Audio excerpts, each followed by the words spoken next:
Soyez heureux, toujours heureux, car Dieu vous conduira à bon port. Si vous confiez votre vie à Dieu, soyez certain, il vous dirigera.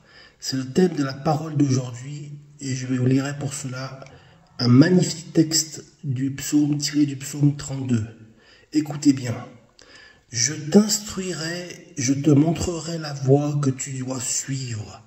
Je te conseillerai, j'aurai le regard sur toi. Cette promesse divine qui est accompagnée de beaucoup d'autres, promesses du même style dans l'Écriture, nous rassure en nous disant « Lorsque tu te confies en l'Éternel, lorsque tu mets ta vie entre les mains de Dieu, le Seigneur Dieu Tout-Puissant, ton Père, Jésus, te conduira, tu seras conduit, Dieu te dirigera. » Je vois beaucoup de chrétiens qui sont inquiets par rapport à la direction divine de leur vie et ils se demandent toujours quel est le chemin qu'il faut suivre. Et dans l'hésitation, dans la crainte parfois, et même bien, ils manquent de confiance. Ils oublient que Dieu a dit « Je te conseillerai, j'aurai le regard sur toi, je te dirigerai en toutes choses. » Amen. C'est une promesse à prendre à cœur. Il y a pourtant des conditions. La première est absolument essentielle. La première condition, c'est d'être conduit. Il faut pour cela être enfant de Dieu. Amen. Il faut être un chrétien né de nouveau. Il faut lui appartenir. Celui qui a le Christ a la vie. Celui qui n'a pas le Christ n'a pas la vie. Voyez-vous, ce qui est important, c'est que cette promesse de Jean au chapitre 1 et au verset 12, à tous ceux qui l'ont reçu, à tous ceux qui croient en son nom, il leur a donné le pouvoir, c'est-à-dire le droit et le statut d'être et de devenir enfant de Dieu. Je suis enfant de Dieu, je suis enfant de Dieu. Amen. Dirigés par l'Esprit de Dieu sont les fils et les filles de Dieu. Si vous êtes filles et fils de Dieu, du Seigneur, le Saint-Esprit qui habite dans nos cœurs va nous conduire dans de verts pâturages. Donc, être un enfant de Dieu est tout à fait capital. Ensuite, il ne faut pas seulement avoir le désir d'être dirigé par Dieu pour ne pas se tromper, pour ne pas souffrir, pour ne pas rater sa vie, rater les embranchements et les directions à prendre. Mais nous devons apprendre à aimer ce que lui aime, à aimer ce que Dieu aime. Amen. Écoutez, c'est exactement ce que le psalmiste va dire lorsqu'il va, entre autres, dire dans les textes suivants « Éternel, conduis-moi dans ta justice ».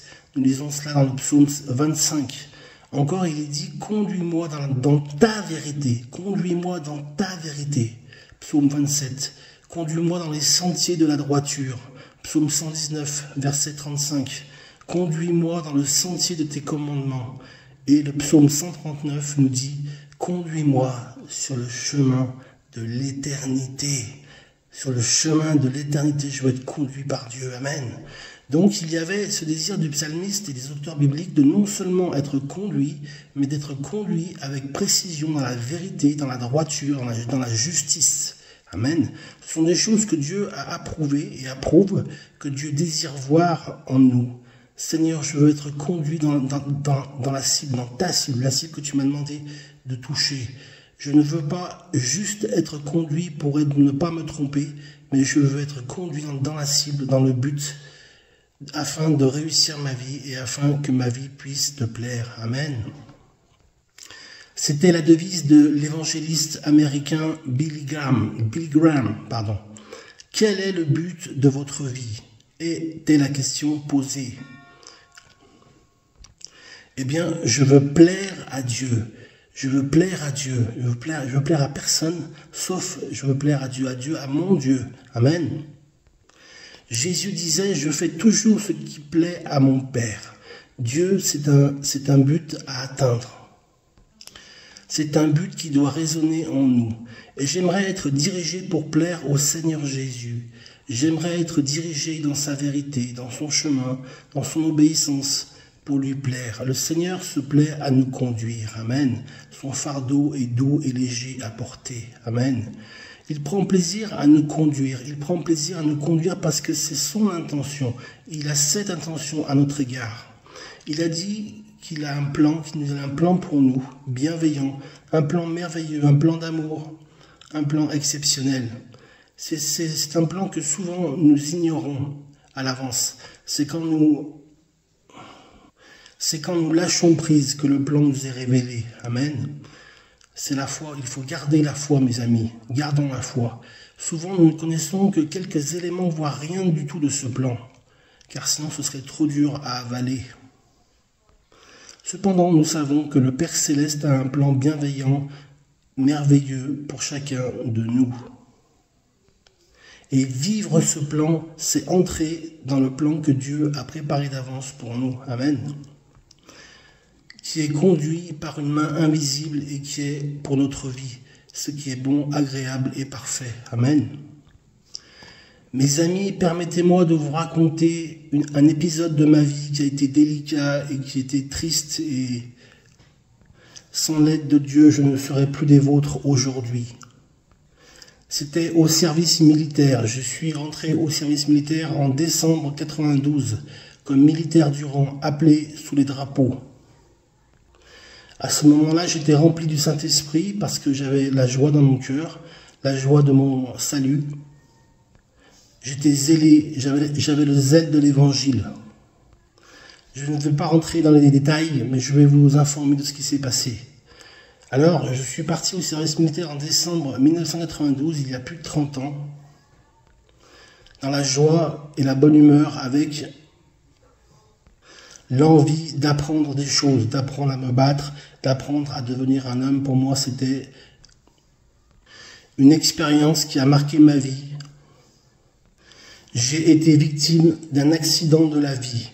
30 ans ont été nécessaires pour effacer la trace de cette agression physique, mentale et spirituelle. Pardonner est libérateur, c'est vrai. J'ai pardonné aux personnes qui m'ont fait du mal, mais je n'ai pas oublié les souffrances et les sévices que j'ai endurés. Cela a été extrêmement long à cicatriser, mais au final bénéfique, car j'en ai tiré des leçons pour ma vie de chrétien et pour l'appel qui est sur ma vie. Je sais que mon Dieu est avec moi dans tout ce que j'entreprends pour lui, pour ma famille, pour mon épouse.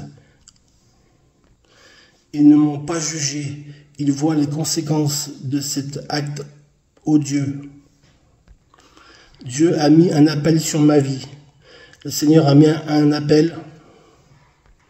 Et il m'a dit, mes dons et mes appels sont sans repentir. Tu seras une source d'encouragement pour beaucoup. C'est moi qui t'ai amené ici pour t'établir. Je t'aime, mon enfant. Cette parole, je l'ai reçue il y a plus de 30 ans. Et Dieu m'est témoin. Elle se vérifie aujourd'hui, lettre par lettre. La lettre tue et l'esprit vivifie. Dieu m'a libéré de ce passé douloureux et de mes 30 ans d'Égypte, où j'étais en courant alternatif et pas en courant continu.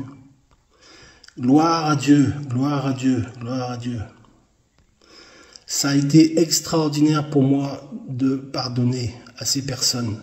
Ça a été libérateur, comme je vous le disais. Lorsque vous vous confiez votre vie entre les mains du Seigneur, il prend soin de vous, même si vous n'êtes pas conscient du danger, des dangers éminents qui guettent autour de vous.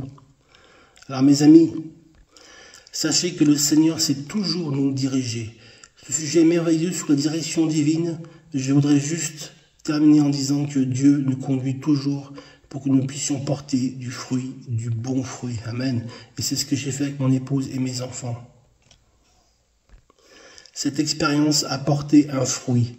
Et les expériences de la direction divine portent du fruit dans notre vie afin que nous puissions partager nos expériences avec d'autres. C'est ce que je viens de faire. Amen. Je suis certain que vous aussi, vous avez bien des expériences à partager. Ne manquez pas de le faire. Amen.